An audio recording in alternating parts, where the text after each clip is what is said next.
Assalamualaikum semuanya. Semoga kalian semua dalam keadaan sehat Amin walafiat. ya Rabbal Alamin.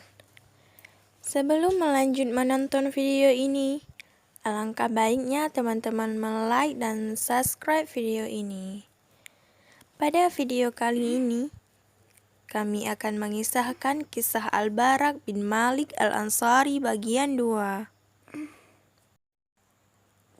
Hal itu karena saat Khalid melihat perang berkecamuk dengan begitu dahsyatnya, ia menoleh ke arah Al-Barak bin Malik sambil berkata, "Seranglah mereka, wahai pemuda Ansar." Maka Al-Barak pun melihat ke arah kaumnya dan berkata, "Wahai kaum Ansar, janganlah salah seorang pun di antara kalian berpikir untuk kembali ke Madinah. Tidak ada lagi Madinah bagi kalian setelah hari ini. Yang ada hanyalah Allah saja dan surga." Kemudian Al-Barak dan kaumnya membawa panji mereka untuk menyerang kaum musyrikin. Dan ia terus menyerang membuka barisan lawan. Ia menebaskan pedangnya di leher para musuh Allah, sehingga Musailamah dan penduduknya terjepit.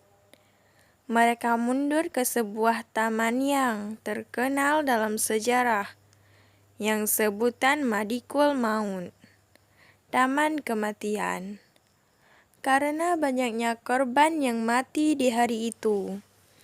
Hadikatul Maut ini adalah sebuah bidang yang luas dan memiliki tembok yang tinggi.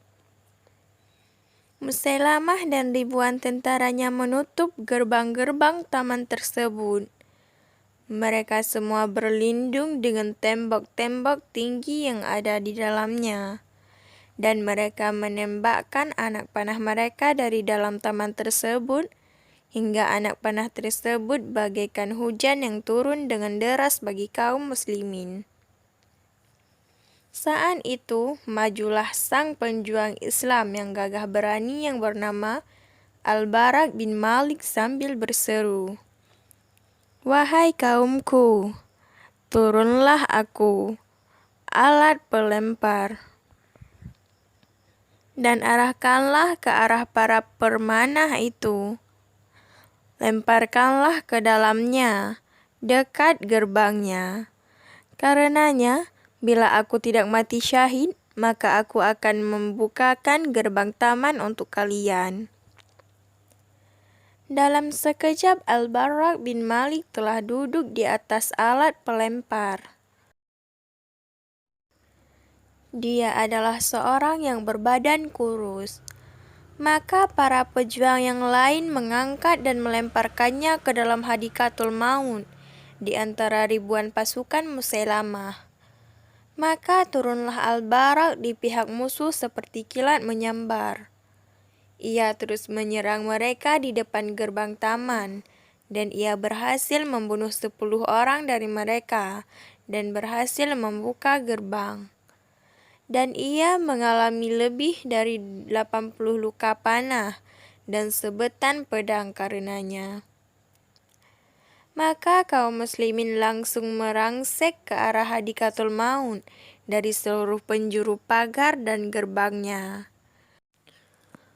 Mereka menyabetkan pedang ke arah leher para kelompok murtadin, sehingga tidak kurang dari 20.000 dari pihak mereka menjadi korban, termasuk Musailamah al-Kadzdzab. Al-Barak bin Malik dibawa dengan kendaraannya untuk mendapatkan perawatan. Khalid bin Walid merawatnya selama sebulan penuh untuk menyembuhkan semua luka yang ada pada tubuh Al-Barak, hingga akhirnya ia pun pulih.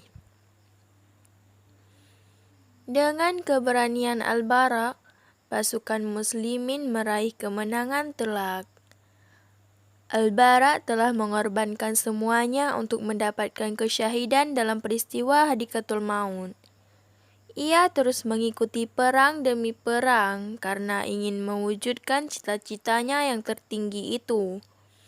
dan karena rindu kepada Nabi Sallallahu Alaihi Wasallam. Sehingga pada hari penaklukan kota Tustetar di negeri Persia, Persia saat itu dibentengi dengan salah satu benteng yang terletak di daratan tinggi.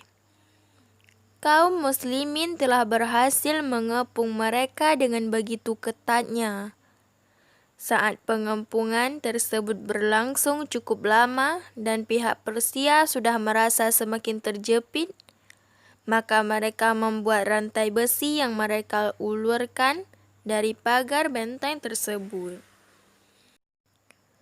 Di ujung rantai digantungkan penjepit yang terbuat dari baja yang disulut api sehingga lebih panas dari batu bara.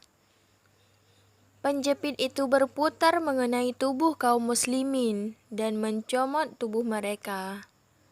Pasukan Persia mengangkat tubuh kaum muslimin yang terkena jepitan tadi ke atas baik dalam keadaan mati maupun sekarat. Para pasukan Persia yang bertugas menggunakan alat tersebut mengarahkannya kepada Anas bin Malik, saudara Al-Barrak bin Malik. Begitu melihatnya, Al-Barrak langsung melompat ke arah tembok benteng dan meraih rantai yang telah mengambil tubuh saudaranya. Dan Barak berjuang keras untuk mengoncang penjepit tadi untuk mengeluarkan Anas dari dalamnya. Tangan Al-Barrak menjadi terbakar dan melepuh. Ia tidak menghentikan usahanya sehingga saudaranya terbebas. Dan ia pun jatuh setelah hanya tulang yang tersisa dari tangannya, tanpa daging sedikit pun.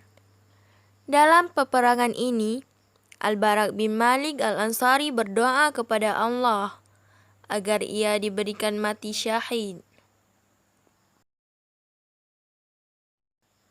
Karena dia amat rindu dengan perjumpaan Allah Subhanahu wa Ta'ala. Semoga Allah Subhanahu wa Ta'ala menyinari wajah Al-Barrak bin Malik di syurga dan membuat dirinya tenang dengan hidup bersama Nabinya Muhammad sallallahu alaihi wasallam. Semoga Allah meridainya dan ia ridha kepada Tuhannya. Hanya sekian dulu ya teman-teman.